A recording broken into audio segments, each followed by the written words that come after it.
મારું નામ મેહુલ પરમાર છે. હું જિલ્લા પંચાયત સિંચાઈમાં તળાજા તાલુકામાં ડેપ્યુટી એન્જિનિયર છું. આજે હું રાળગોણ ગામ, તળાજા તાલુકાનું રાળગોણ ગામ છે ત્યાં આવ્યો છું. રાળગોણ ગામે સુજલામ સુફલામ જળ અભિયાનમાં 2024 હેઠળ એક મોટું તળાવ ઊંડું ઉતરવાનું કામ મંજૂર થયું હતું. આ તળાવ ખૂબ સારું ઊંડું ઉતર્યું છે અને આ જો વિવિધ ખેડૂતોને એ મળી રહ્યો છે સવારથી. તો આપણે ખેડૂત મિત્ર છે જે બાજુમાં જે તળાવની બાજુમાં રહે છે તેમને પૂછીએ કે આ તળાવ ઊંડું ઉતરવાથી આ ખેડૂતને શું લાભ મળ્યો. તમારું નામ શું છે ભાઈ? મારું નામ મેહુલભાઈ ભાનુશંકરભાઈ બારૈયા છે. તમે કયા ગામના વતની છો? મારું ગામ રાળગોન ગામ છે. હું અહીંયા જ રહું છું. હવે સરકાર તરફથી સુજલામ સુફલામ યોજના હેઠળ આ તળાવ ઊંડું ઉતરવામાં આવ્યું તો તમને અને ખાસ રાળગોણ ગામના ખેડૂતોને શું ફાયદો મળ્યો?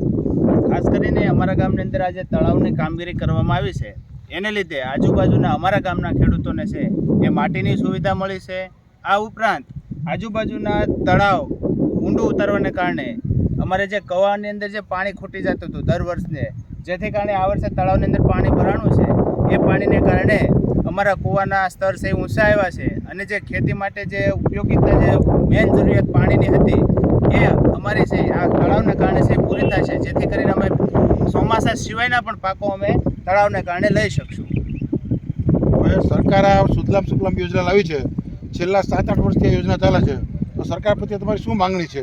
અમે સરકારને એક જ વિનંતી કરીએ છીએ કે જે અમારા ગામની અંદર આવું સરસ મજાનું એક તળાવ બનાવ્યો છે, આ ઉપરાંત પણ વધારે ચેક ડેમો અને તળાવો બનાવે જેથી કરીને છે એ ખેડૂતોને ફાયદો થાય. કવાના સ્તર છે એ પાણીનું ઊંચું આવે અને છે ખેડૂતો છે સારી આવક લઈ શકે. તો સરકારને નમ્ર વિનંતી કે આ એક તળાવ નહીં પણ આવા પણ બીજા પણ તળાવ છે એ ગામડે ગામડે બનાવે જેથી કરીને છે એ ખેડૂતોને ફાયદો થઈ શકે. આ સુજલામ સુફલામનું કામ આ વર્ષે દર વર્ષે થતું આવે છે, અલગ અલગ તળાવમાં થાય છે.